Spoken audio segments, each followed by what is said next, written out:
Hey everybody, what is up? Welcome back to Final Trade. 1 week until Commander Masters comes out. Let's take a look at another week's worth of collector box sales data off of TCG Player. So up to this point, 7 days until release, it has sold 2,129 boxes on TCG Player for a total of $469,000, coming to an average price of $221 per box. Now, given the wholesale cost for a small card store in the US, the break-even price after paying about 12.5% market fees on either eBay or TCG Player, they're about the same on market fees, and then paying real shipping costs, the break-even price for a small card store is about $215 to just sell this thing and not make any money.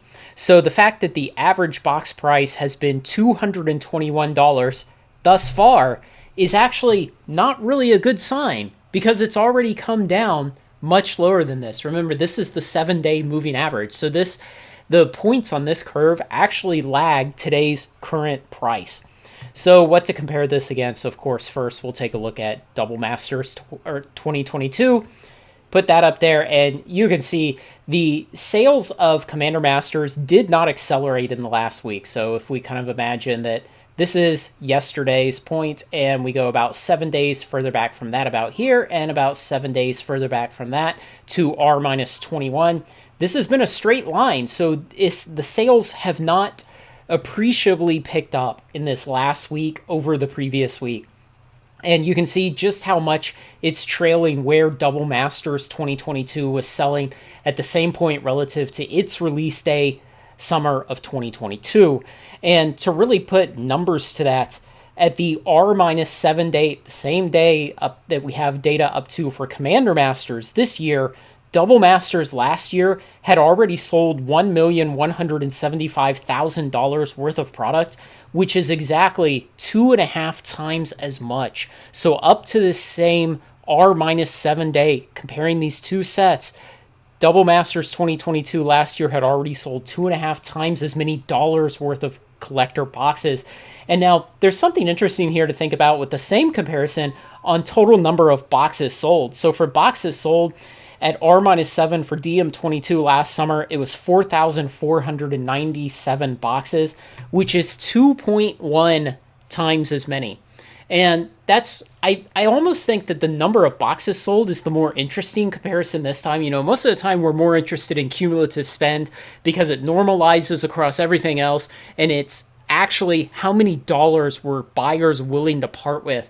But on the total boxes here, where we're seeing that Commander Masters this year is selling at half the rate that Double Masters sold at last year, think about, do you believe that WotC printed more or less collector boxes this year than last year?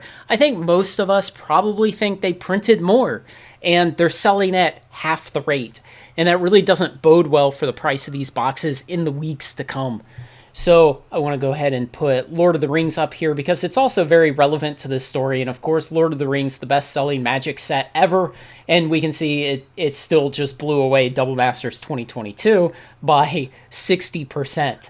And so we see our sad little Commander Master cumulative spend curve all the way down here.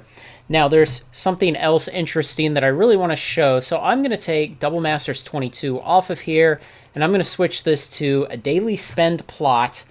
And so what this is going to show is Commander Masters in blue, Lord of the Rings in red, and this is, I've switched the horizontal axis to just be dates. So you can see the daily spend, and this is not cumulative. This is each day how much money was spent. And so the one-of-one ring was found on June 30th, so the day before this starts right here on July 1st. And so you can see those sales just fall like a brick for the red curve of Lord of the Rings after the one-of-one ring was announced that it had been found. But you didn't see Commander Masters overtake Lord of the Rings in daily sales until here about July 10th. And so it's not terrible. You know, the worst thing to see on this plot would have been if Lord of the Rings was still outselling Commander Masters in the collector boxes even today. It's not, thankfully. So that would have been kind of the doomsday scenario. But things are still pretty bad for Commander Master collector boxes. And it kind of feels like, looking at the price action over the last couple of days, like a lot of people kind of sense blood in the water on the price of these boxes. You can go out on eBay right now, and if you've got your eBay MasterCard, you can get these boxes for $187.50. The small card store distribution price in the US is low 180s, and you can get them off eBay today, a week before release, for $187.50 if you're getting the cash back from your eBay MasterCard. If you go on TCG Player, the headline price right now is $197. And if you have the 3% back from an Infinite subscription, it goes down to $191. Whatever cash back you have on credit card, if it's a pretty standard 1.5% or 2%, or you got something better.